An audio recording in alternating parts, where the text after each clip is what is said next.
global happenings today.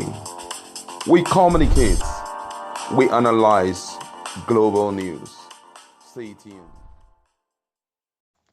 Hello, beautiful people. Welcome to Global Happiness Today. Some fortnight ago, and the Fulani herdsmen had threatened the indigenous people of Biafra and Indibu as a whole that the same way they have conquered the southwestern parts, they will do same in southeast, of which Ipob responded very gallantly to that threat. But as we speak right now, some persons who have been privileged to be in the midst of the Fulani bandits, the Fulanis that have been kidnapping, have a lot to say concerning his experiences and what they feel about Nigeria and what they intend to do to Nigeria.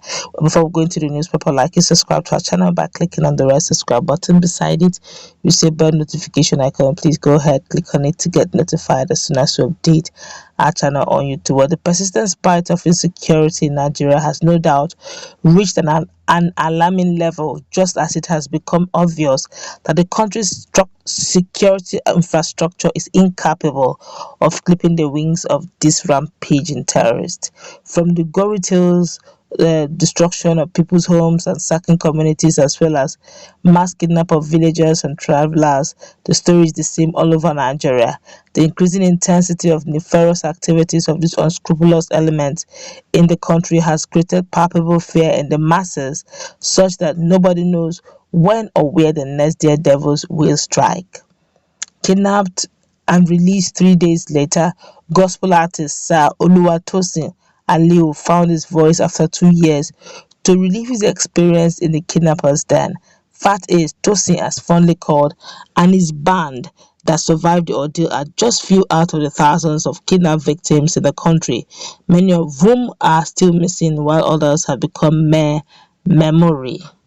Tosin, who was on the Amina Atahiru show, narrated how his traumatic trip to the kidnappers' hole began. He said, I was billed as a recording artist for a show being hosted by one of my friends who is like a brother in Kaba, Kogi State. We took a minibus, about 9 of us, about 20 minutes to the town of Kaba. We saw a military checkpoint and we thought, oh, the road, though a bit bumpy, should be safe. Just about 4 minutes anyway. I noticed a Fulani man in foot by the roadside. I was a bit uncomfortable, but when we were almost close to the man, I stopped and the man double-crossed the road with his instrument. So I looked at my rear mirror, and as I was trying to reverse, 3 other people came from the back. We were in Kaba already. We couldn't move anymore because they were all ready with their instrument. You know, I was the one driving, so they smashed my screen and we surrendered when they were ready to use their instrument. So they marched 9 of us into the bush.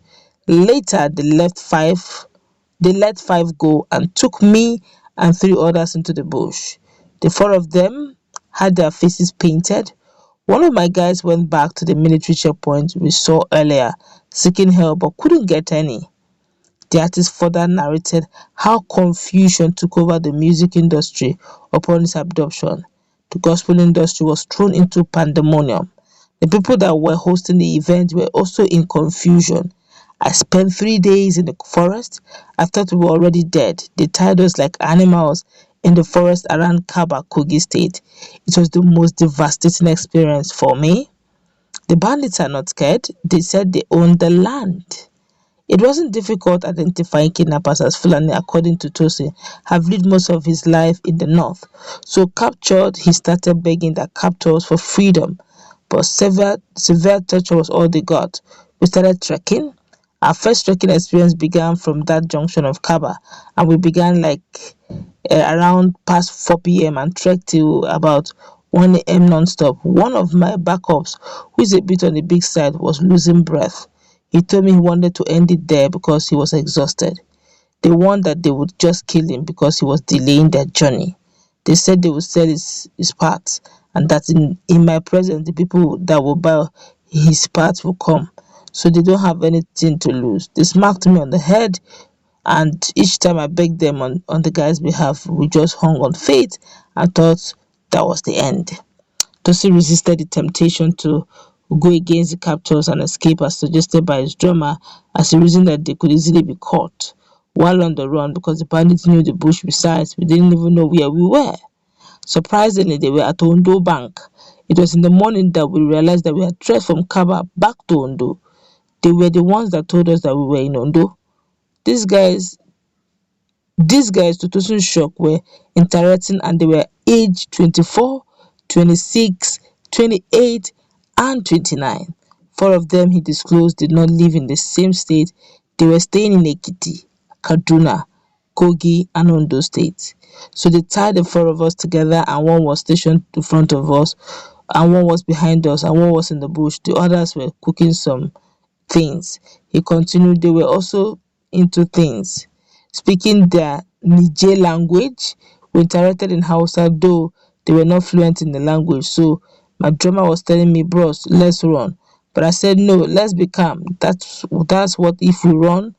That's what if we run and we couldn't make it. Thank God we didn't, because we discovered it was all real. Tosin releases this confirmation everyone's fear on insurgents in the country may have endured for close to a decade. One of the things I must say, and say honestly, I'm not afraid to say it, is that each time somebody called our lines, the kidnappers would take the number, dial some network to know who the person was. So that tells us that they are not actually doing this on their own. They are not educated, but they know and understand what they are doing, and this is a cartel, a networking thing. They speak to the people in communication world in the network.